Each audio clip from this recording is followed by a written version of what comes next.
Also, one misperception people have is you need special equipment to charge a car. So I use the conventional outlet to charge my car. I don't need anything special. I just plug it in and I forget about it. All plugged in, the key reasons drivers are going electric at the San Diego Auto Show. Plus, making the grade as state lawmakers consider extending a program that allows students to earn four-year degrees at community colleges. War's not good for anybody, and surfing has helped me survive it. Washing away trauma from a war zone, the veterans who found relief in surfing.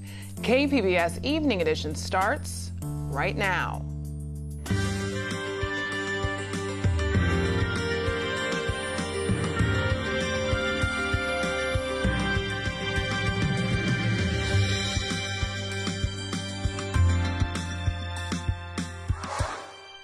Good evening and thanks for joining us. I'm Ebony Monet.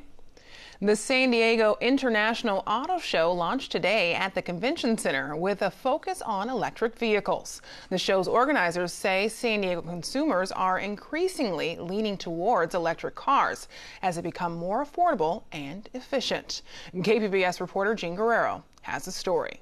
The 5-day auto show features more than 400 vehicles from about 30 manufacturers. Opening day was Electric Vehicle Day, showcasing both hybrid and all-electric cars. They're looking for them now, right? Show chairman Richard Neuendijk says the decision to focus on electric cars was made because they're an increasingly feasible way to help clean up the planet. They're more affordable and can be driven longer distances on a single charge. First there was that, well, how far can I go in the car? What's the range going to be? You know, what's the speed like? How reliable is it? Now we're really down to, you can't tell the difference, but you need to know if you're going to go for very long, where am I going to charge it up, right? One of the ways it's easier to determine where to charge an electric vehicle are new apps like PlugShare, which help users locate the nearest charging stations. This gives you a really good idea of what's available. Helen Gao of San Diego Gas and Electric says there are more than 1,200 public charging stations in San Diego County, and that SDG&E is working to build thousands more. So this app is something that SDG&E and Electric Car Insider created. Gao says another app that's made it more practical for people to own electric cars is EV Discount Pricing Guide. eGolf, $11,795. That's after all the rebates. It helps consumers get an accurate idea of cars' prices at nearby dealerships, factoring in tax rebates in the thousands of dollars. I think there's just this movement, not just in this country, but worldwide, for this transition to electric drive, because people understand that, you know, it's better for the environment, and also the technology's evolved to a point where it's affordable and there's high performance too.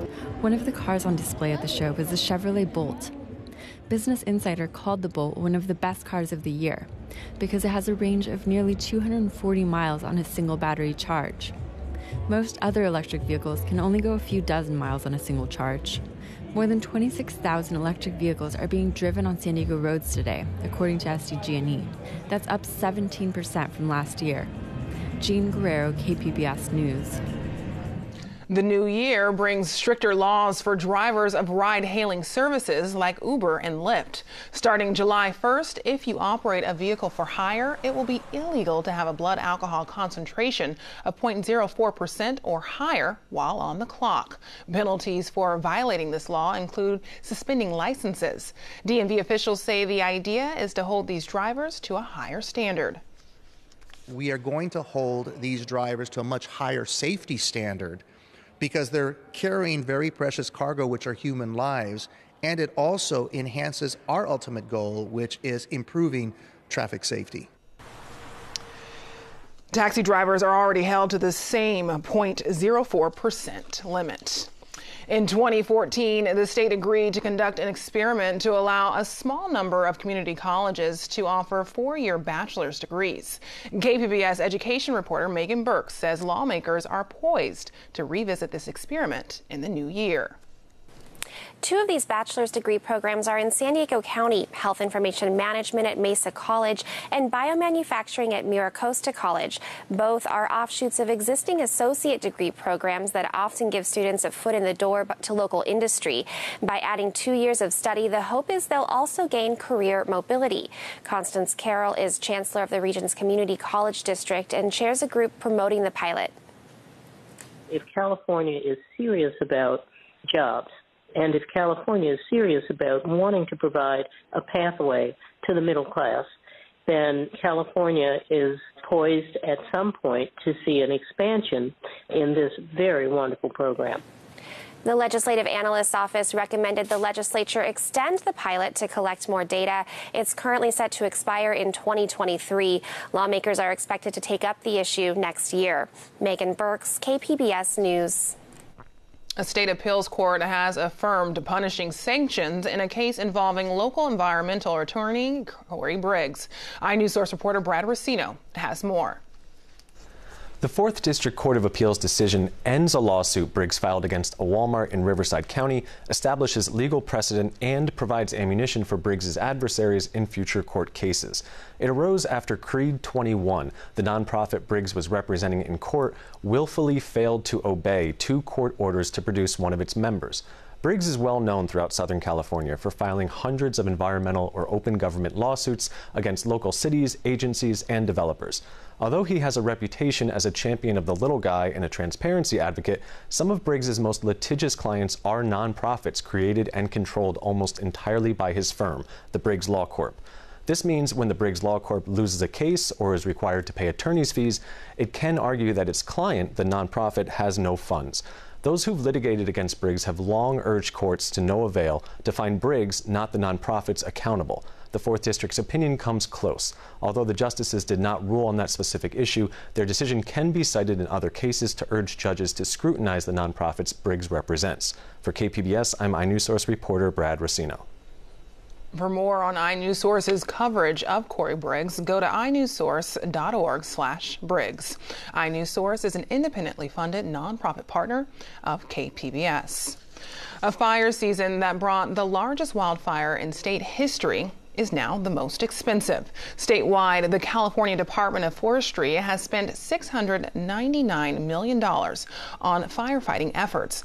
That includes October's fires in Northern California and the Thomas Fire near Los Angeles. The Thomas Fire is now 91% contained after burning 440 square miles in Ventura and Santa Barbara counties.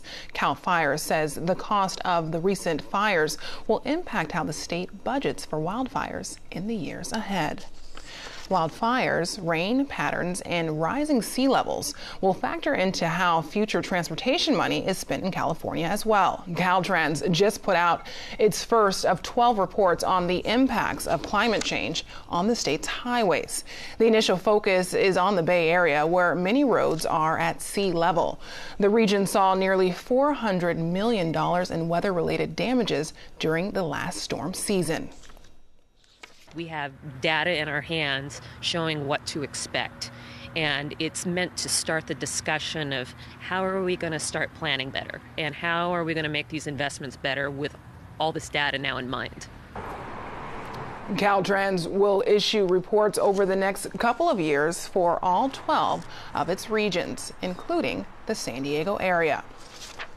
Today, Doug Jones became the first Democrat in 25 years to be confirmed as winner of a U.S. Senate seat in Alabama. A judge rejected a last-ditch effort by Republican Roy Moore to stop the certification. Jones is expected to be sworn in next week. Democrats in Congress are looking ahead to another big battle next year, the midterm elections. For more on the party's agenda, KPBS Metro reporter Andrew Bowen sat down with Congressman Scott Peters. Congressman Scott Peters, thanks for joining us. Thanks, Andrew. So the Republicans ended this year with their first major legislation, the tax bill. Do you expect any more major legislation only from the GOP in 2018? I think it was hard enough for them to agree on the tax bill on tax cuts, and they didn't really make a lot of hard choices because they also added on $1.5 trillion to the national debt.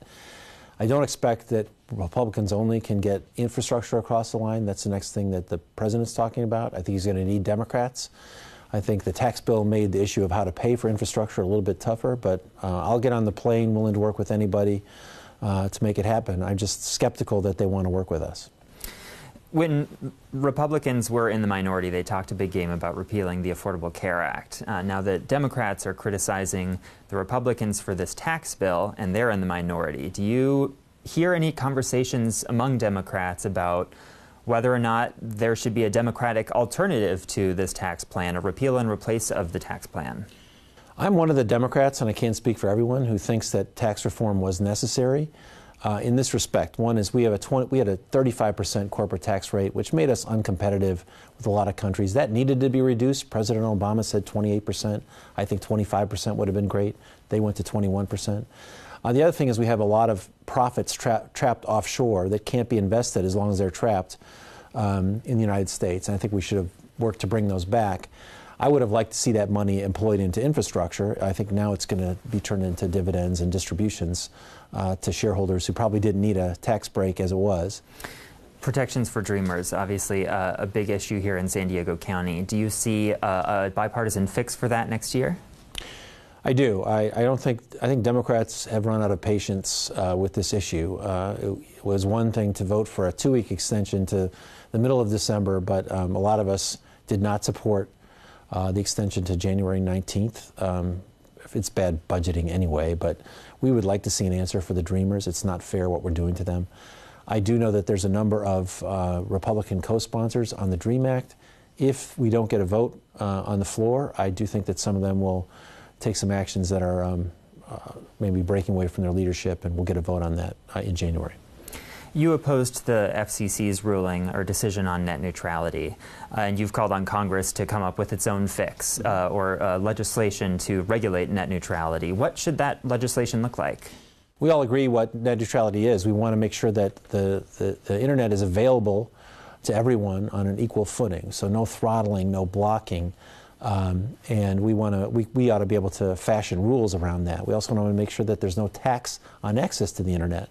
The internet's become really a foundation of the economy, both here and around the world. My problem is that Congress has just totally failed to do anything about it, and we've left it to this agency to try to figure out the rules. We've left it now to the courts to entertain a battle about it. It's our job to pass a law to institute net neutrality. And by the way, the name of the last big telecommunications act is the Telecommunications Act of 1996. The name will tell you how out of date that is. We've got work to do, and we ought to get to work and protect net neutrality and come up with a regime for regulating the whole system that makes sense for today's world. Do you think that the government should be allowed to regulate internet service providers like they do other utilities?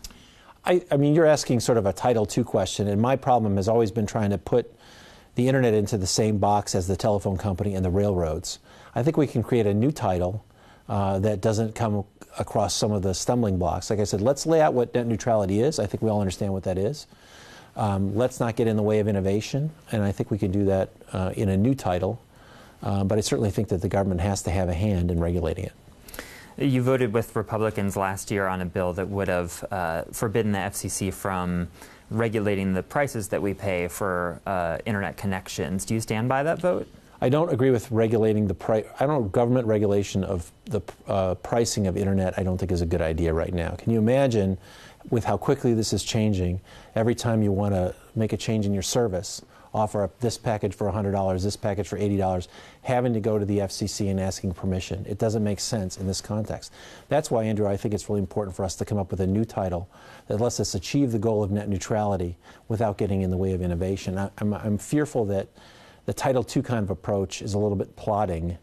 It's okay for railroads, it's okay for the phone company, but it's a little bit slow for what we have today. I think Congress has to come up with an appropriate regime, and we ought to do that now. Congressman Scott Peters, thanks so much for joining us. Thanks, Andrew. KPBS News continues to reach out to all members of the San Diego congressional delegation and invite them to speak with us when they're available. I'm Hari Srinivasan. Tonight on the NewsHour, ISIS strikes in Afghanistan, what the attack tells us about the terrorist group's threat to the country. Coming up at 7, right after Evening Edition on KPBS. A deep freeze in the Northeast is breaking records after dumping several feet of snow. This is video from Mount Washington Observatory in New Hampshire, the largest peak in the Northeast. That's a picture of boiling water turning into snow in hurricane-force winds. Negative 34 degrees breaks a record set in 1933. And in Erie, Pennsylvania, the snow has finally stopped. The city is digging out after receiving 65 inches of snow this week. Brittany Boyer has a closer look at the forecast nationally and here in San Diego. After a pretty nice day, the warm trend continues into our Friday, but we'll start to see some slightly cooler air filtering into the region by this weekend. And then right into early next week, high pressure moves back in.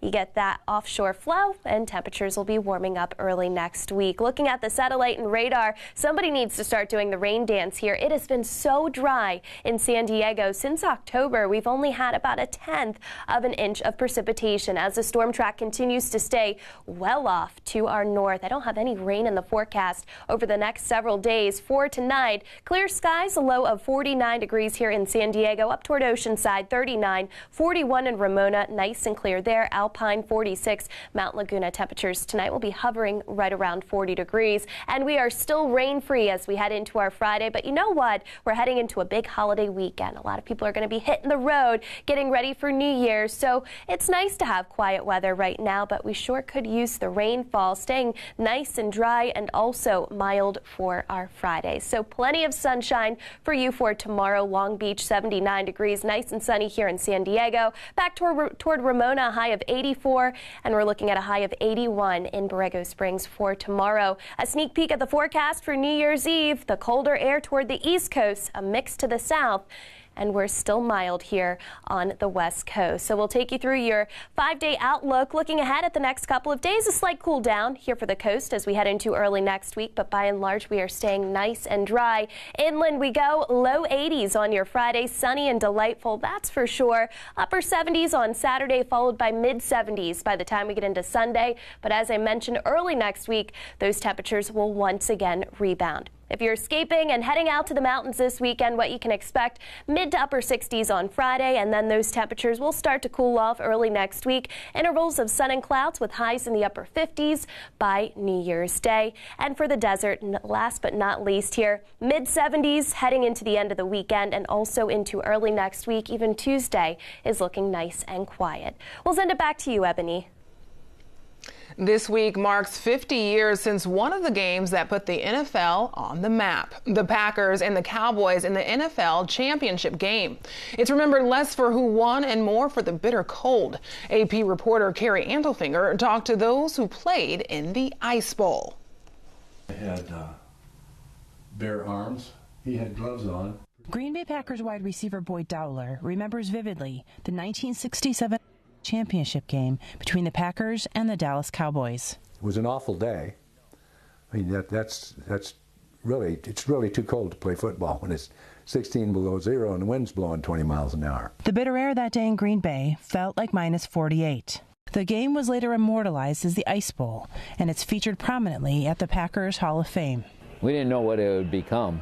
We just thought we were just crazy fans having a great time, enduring whatever Mother Nature was going to throw at us. Despite the conditions, more than 50,000 fans showed up.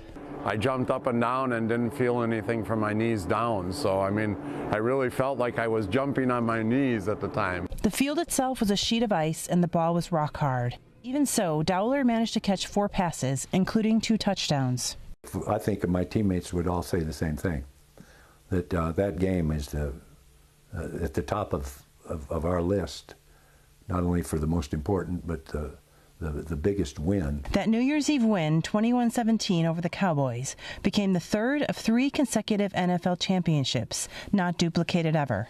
The play of the game came down to the last 16 seconds when future Hall of Fame quarterback Bart Starr threw himself over the goal line. The Ice Bowl is the signature game in Packers history, signature game in Bart Starr's history, signature game in Vince Lombardi's history, and the culmination of that era. and one of the great games in NFL history. Legendary coach Vince Lombardi also never had quotas limiting the number of black players, like some other teams at the time. In fact, the team had 6 black starters on defense that year, 5 who made it to the Pro Bowl. One of the reasons I believe that the Packers won that game, won 3 straight titles, is because of Lombardi's open door policy. Today, the historian says the NFL would likely not let that game go on because of the weather. Those things just don't happen very often.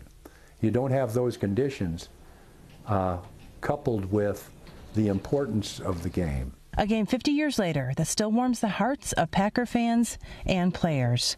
Carrie Antelfinger, Associated Press, Green Bay, Wisconsin. The 40th annual Holiday Bowl is happening tonight at SDCCU Stadium. Part of the pageantry happened this morning with the Holiday Bowl parade. Floats, balloons, and marching bands traveled down Harvard Boulevard, with thousands of people turning out to watch the event. Tonight's game features the Washington State Cougars against the Michigan State Spartans. America's largest New Year's Eve celebration outside of Times Square is in Las Vegas, and more security will be in place on the Strip. Sunday night's gathering will be the biggest test for law enforcement since the mass shooting in October that left 58 people dead. 330,000 people are expected to pack the Las Vegas Boulevard. Snipers will be positioned on rooftops to watch the crowds. More than 300 National Guard's troops will also be stationed around the city. An exhibit at the California Surf Museum has been giving Vietnam veterans some of the recognition they didn't receive after they came home. Earlier in the year, KPBS military reporter Steve Walsh went out on the waves with a few of the men who used surfing to wash away the trauma of war. Bobby Lux grew up surfing in Encinitas. Drafted in 1967, Lux was in the infantry. He typically didn't even know where he was in Vietnam, except in the jungle, away from the ocean. About halfway through his tour, he was told to set down his rifle. They took us to the beach in helicopters. I was pretty excited. Got out there, the surf was mushy, 2 foot, but they had a stack of boards there. It felt so good. It's the one thing he likes to remember from an experience that he often tries to forget. I know I got to stand up and ride 2 or 3 waves. And I had a few buddies that were from the Midwest, and they were wanting me to help them, try to surf it. It was beautiful and relaxing. He thinks he was at what the Americans called China Beach, the most famous surf spot in the Vietnam War. It was an R&R station next to a large military hospital. It was actually My Khe Beach in the city of Da Nang, though there were pockets of surfers all along the coast. Many of them drafted Californians hungry for the taste of life back home. Lux was at the beach less than 3 hours before his unit was sent back to the jungle. He wouldn't surf again until he got back to California. At age 70, he's still surfing. War's not good for anybody. Nope. It solved nothing. You can survive it, but that's all you can do. As an individual? As an individual, yeah. And surfing has helped me survive it. He's not the only Vietnam vet still surfing. Lux was out at Del Mar Beach recently with Jim Lisher, a retired lifeguard and lifelong surfer. Lisher doesn't recall even seeing the ocean during his time in Vietnam. His next wave was in Hawaii. He went to the beach with 2 other surfers after getting off the plane from Vietnam. There was a backfire on Kalakaua Boulevard, and we all went under a car. Instantly, just went for cover. And that was right downtown, a block away from the beach at Waikiki, where it was completely safe. Lisher used the massive Hawaiian waves to wash away the combat. And I happened to take the personal challenge to see how large of a wave I could ride. So that took my mind off of the war zone quickly. As part of an exhibit on the China Beach Surf Club, over the past 2 years, the California Surf Museum has been collecting the stories of vets who surfed in Vietnam and those who continue to use surfing as a release. The exhibit just opened in Oceanside. Don't you think it's a little risky for R&R? If I say it's safe to surf this beach, Captain, it's safe to surf this beach! Surfing in Vietnam has been part of the mystique of the war. Surfing was featured in the movie Apocalypse Now, and then in the 1980s in the acclaimed but short-lived TV show China Beach.